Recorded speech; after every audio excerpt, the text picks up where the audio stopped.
KIMT News 3, coverage you can count on. This is KIMT News 3 at 5. It's a very, very complicated case. A man convicted of third-degree murder says Olmsted County prosecutors got it wrong. Hear why the county attorney says he is confident the man is guilty. And we continue to track the severe potential as showers and storms make their way through. Chief Meteorologist Tyler Roney and I will time out the rest of the activity. As Minnesota mourns the loss of a correctional officer, I'm learning what policies and procedures are in place to keep Sarasota County correctional deputies safe. I'm KIMT News 3's Brian Tabak. I'll have that story coming up in a live report. Let's take a look right away at what's in store in tonight's newscast. In tonight's forecast, we are tracking active severe weather in the area. Then, after a corrections officer is killed in Minnesota, we are learning what security measures are in place at a local jail. Plus, U.S. Senator Joni Ernst comments on a plan that could spur economic development in North Iowa. But first, for a look at your forecast, here's KIMT Storm Team 3 Chief Meteorologist Tyler Roney. Tyler, what are you tracking? Amy, locally in North Iowa and southern Minnesota, today's been all about the rainfall and really a lack of sunshine, which ironically is actually helping us kind of avoid the worst of the threat that has been going on to our south. Before we zoom out, just a quick look across our area on Storm Tracker 3 Doppler radar. We have those showers and thunderstorms making their way through, none of which are severe. A lot of the activity with the severe threat has been confined to southern and eastern Iowa, where very dangerous storms continue to rip across parts of eastern Iowa right now. Tornado emergencies declared in places like Bondurant, Marshalltown, even an evacuation in Vermeer, Iowa, due to a gas leak. And as we zoom out even more, you can see that we're continuing to see these wraparound showers and storms, which we're continuing to track for tonight. Across Iowa and Minnesota this afternoon, now heading into this evening, all eyes on the sky. Let's start by looking at our Mason City live eye in the sky. Still overcast, some rain from time to time, does look very gloomy and a little intimidating outside, but nothing severe at the moment. And here's our live eye in the sky now over Rochester, more rain, and that is what is exactly in store for tonight.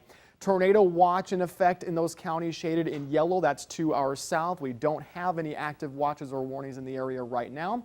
Meteorologist Sarah Knox and I will continue to track our severe threat throughout the remainder of tonight.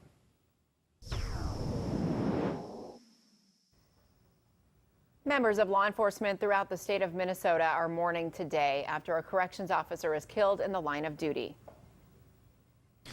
Today is a very sad day for the corrections family.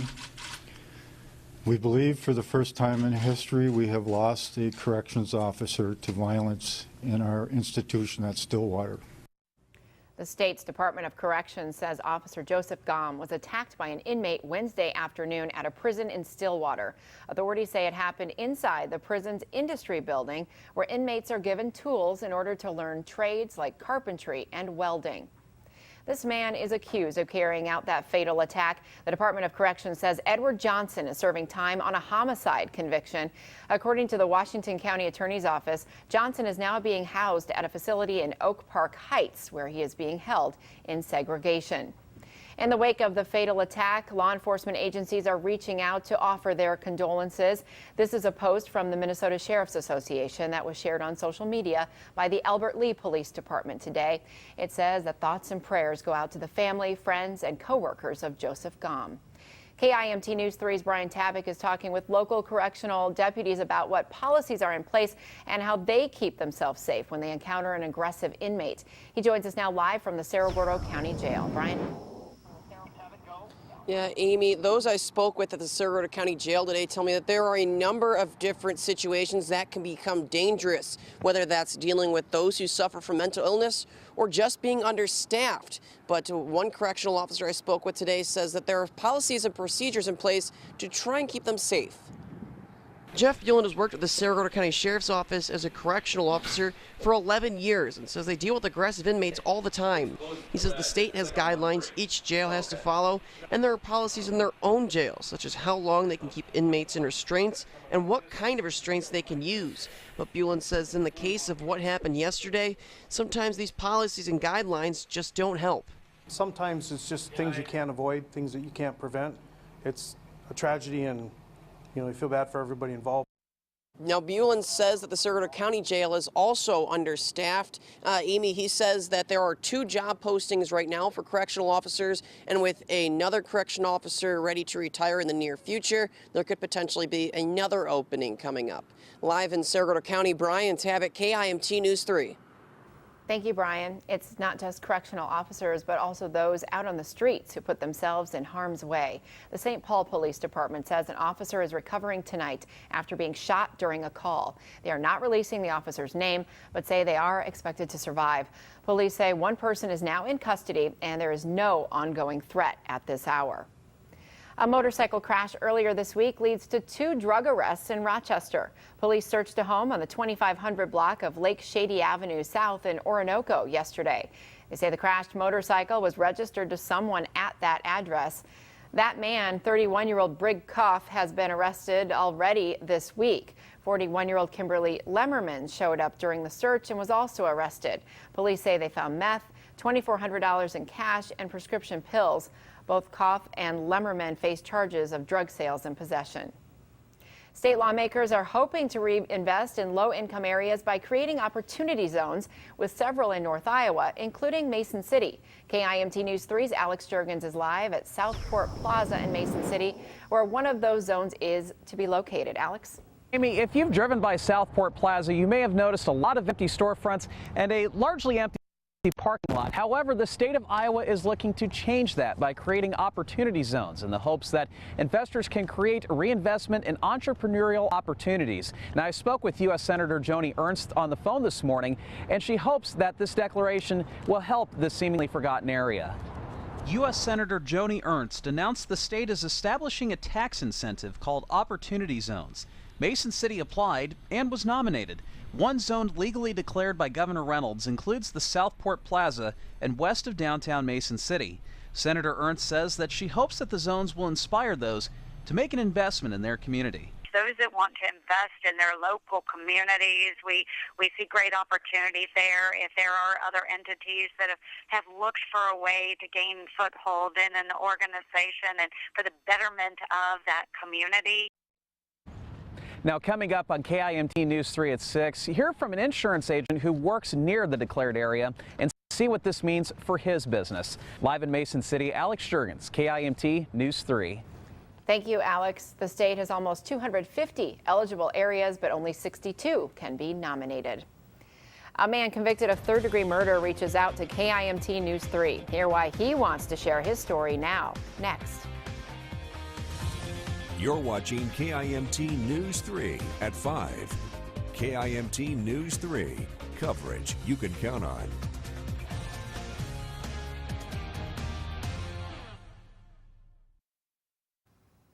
A man who is serving time for murder for selling drugs that caused another man to overdose claims he's innocent. That man is Darnell McDaniels, who is now speaking out about his case.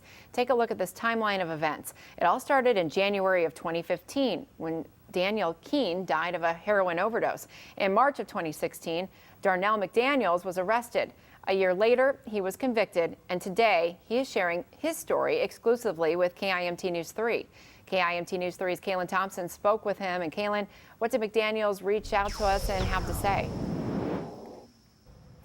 Amy, McDaniels contacted us in hopes of getting his story out, saying he doesn't want anyone else to share his fate. Back in May of this year, the Minnesota Appeals Court rejected McDaniels' argument that there was insufficient evidence against him, meaning his conviction and sentence will not change anytime soon. But as he told me, he's not giving up quite yet. Hello, this is a prepaid call from an inmate in the Minnesota Department of Corrections, Fairmont Correctional Facility. Oh yeah, my name is Darnell McDaniels. I've been convicted of a third-degree murder. It's a crime that limits Darnell McDaniels to 15-minute phone calls while he's in prison. He's serving a sentence of 13 years and 2 months after being convicted of allegedly selling heroin to Daniel Keene, a sale that ended up taking his life back in January of 2015. If you look at everything, you will see that I ain't do nothing. It's a crime that McDaniels claims he didn't commit. It's a very, very complicated case. Olmsted County Attorney Mark Ostrom says it's difficult to prove that one particular heroin sale led to Keen's overdose. I'm very confident that we got it right. And the reason he's confident, it's called Spiegel evidence. And that's evidence of other crimes, wrongs, or acts. Court documents say McDaniels visited the victim, Danielle Keen, here at the Reza House, which is a sober living home for recovering addicts. There was evidence of items associated with heroin, like a tan, powdery substance, spoon, and hypodermic needle in Keen's room. And McDaniels admitted to selling heroin to Keen in the past. So we knew that Mr. McDaniels had previously sold drugs, and in fact, I think we had an admission from Mr. McDaniels that he had sold drugs. But this is the piece that is most significant in the war on drugs, is to do what we can to save lives.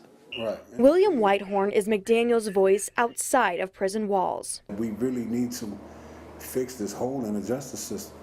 McDaniels wants to share his story to help the next person. So the public need a face like mine, known to the police for selling drugs. I'm the perfect poster boy to take this case. Before time runs out. Thank you for using GTL. Yeah.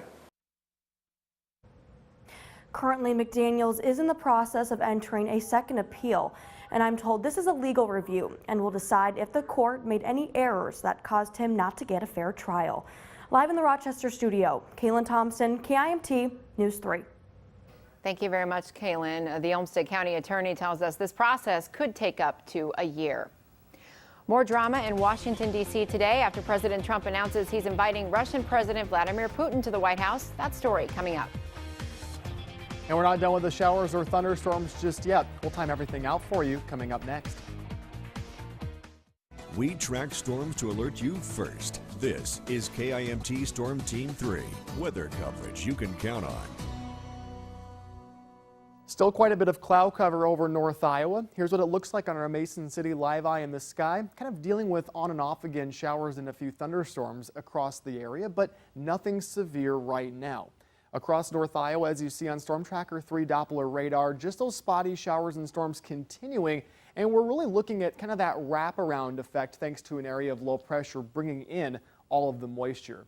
Today's activity really kind of confined to southern and eastern Iowa, where some very strong storms continue, including some active tornadoes that have already caused catastrophic damage across parts of Iowa, including places like Bondurant and Marshalltown. And the storms continue to make their way into southeastern Iowa. We're still continuing to track a threat for severe weather, at least locally, but the fact that we had the cloud cover today, that kind of prevented a lot of that severe threat from really ramping up, at least across our area. Right now, we're sitting in the upper 60s in Charles City, in Forest City and Mason City, both 73. But look at where we're seeing a little bit of clearing, already warming into the low 80s. Going through the remainder of this evening, we'll continue to track those showers and thunderstorms. We'll be dealing with them really the remainder of the night, kind of on and off again as we go into your Thursday evening. Even overnight Thursday, still seeing those showers and thunderstorms, but not quite as widespread overnight, and nor will we be dealing with the severe weather threat overnight. So that is also good news. Going into Friday morning, still quite a bit of cloud cover. We'll see some breaks during the afternoon, but we'll still be dealing with some of the moisture on the backside of this system. So some lingering showers throughout your Friday. Slight risk for severe weather, at least locally. Most of that activity has been staying to our south, though, and it's something, again, that we are monitoring throughout tonight. Over the next 7 days, with the weekends always in view, the clouds will begin to clear out on Saturday, leaving us to a quiet weekend and a quiet start to next week. For a look at your southern Minnesota forecast, here's meteorologist Sarah Knox. Sarah? Thank you very much, Tyler. We'll begin with a live look over the Med City this evening. As Tyler mentioned, the cloud cover actually helping to keep the energies down and keeping a lot of that severe threat mostly to the south, not so much here in southeastern Minnesota. However, we have seen quite a bit of rainfall, as you see there, the speckles on the camera. Storm Tracker 3 Doppler radar, I wanted to zoom it out so we could see that spiral of the low pressure system as it just continues to give us these scattered showers and wreak havoc for our friends to the south south there in central and eastern Iowa. As far as what we have seen here across southern Minnesota, a tornado was reported earlier today, really around 1 p.m. That's right along the border of Iowa and Minnesota. However, in our neck of the woods, all we've really seen are just the scattered showers and a few spots of embedded lightning. Right now, Lime Springs getting some of the heaviest. Harmony also seeing some moderate rainfall moving through. Radar estimated rainfall over the last 24 hours saw quite a bit in both Austin and Albert Lea, around 1 to 2 inches there, and of course some additional rainfall on the way, as Sky Tracker 3 is going to show us as we come into the evening. Again, the activity due to that spiral relatively scattered across the area, but embedded with some heavier rainfall expected. We do start to see it wane a little bit as we get into Friday morning, but ultimately things are going to stay around with that threat for the rainfall until Saturday, where we're just looking at partly to mostly cloudy skies and finally some clearing as we head into Sunday. And here is the 7-day forecast where the weekend is always in view. As I mentioned, partly sunny skies for Saturday. Then we're back to full sunshine Sunday, Monday, Tuesday, Wednesday, some nice temperatures as well, so we can enjoy those mostly sunny skies after we get through the scattered rain. Thank you very much, Sarah. So a lot of that activity tonight really kind of being impacted in southern and eastern Iowa. Very scary situation, and our severe weather threat not completely nullified just yet. We're still tracking that chance, but the really strong storms looking to stay to our south tonight. Okay, thank you for that, Tyler. Just hours ago, the White House announced President Trump is issuing an invitation to Russian President Vladimir Putin to visit the nation's capital this fall. Trump is still dealing with the fallout after the two leaders met earlier this week. Angelica Alvarez has the latest from the White House. President Trump signed an executive order establishing a new jobs training initiative for American workers at the White House. But the spotlight remained on the president's conflicting statements about whether he believes Russia meddled in the 2016 presidential election. You haven't condemned Putin specifically. Do you hold him personally responsible? Well, I would, because he's in charge of the country, just like I consider myself to be responsible for things that happen in this country. So certainly, as the leader of a country, you would have to hold him responsible, yes. The president is facing increasing pressure to explain why he didn't publicly denounce Russian President Vladimir Putin during their summit in Helsinki. Dan Coates, the chief intelligence officer, says he stands by those findings. I wished he had made a different statement. But I think that now that has been clarified. Republicans in the House Intelligence Committee blocked a vote by Democrats to subpoena the interpreter who was in the room with Mr. Trump and Putin for their nearly 2-hour private meeting. We do not buy the denial of Vladimir Putin. We regret that our president did. The president also received criticism for not shutting down a request from Putin to interrogate former U.S. Ambassador Michael McFaul. A bipartisan resolution passed the Senate 98-0, opposing any attempt to make U.S. diplomats available to Russia for questioning. Angelica Alvarez, CBS News, the White House. A plan to improve transit is moving forward in Rochester. Plus, a local organization is seeking volunteers. Learn where your help is needed next. One program in Rochester is now looking for volunteers to give older neighbors a hand. Family Service Rochester is expanding its Neighbors Helping Neighbors program to seniors and the disabled who live across Olmsted County. They used to only serve the city of Rochester. It's a service where volunteers come into homes and help complete household chores like cleaning and organizing. The program helps people like John Adamson Jr., who was injured in a tractor accident 12 years ago. Now he's in a wheelchair and has trouble doing some basic household tasks. There's a lot of it here I can't do, especially when you got to reach in high places, which really makes it a challenge for folks in wheelchairs. Adamson also says this program has allowed him to live independently. If you would like to volunteer for Neighbors Helping Neighbors, head to KIMT.com and click the volunteer link inside this story. As Rochester continues to grow, the city is looking at adapting public transit to accommodate Rochester's increasing population. The Committee on Urban Design is made up of volunteers like Paul Sims. The city is asking them to help them apply for a transit grant to get community support of the project. The grant will serve as a pilot project to beef up the city's transit systems.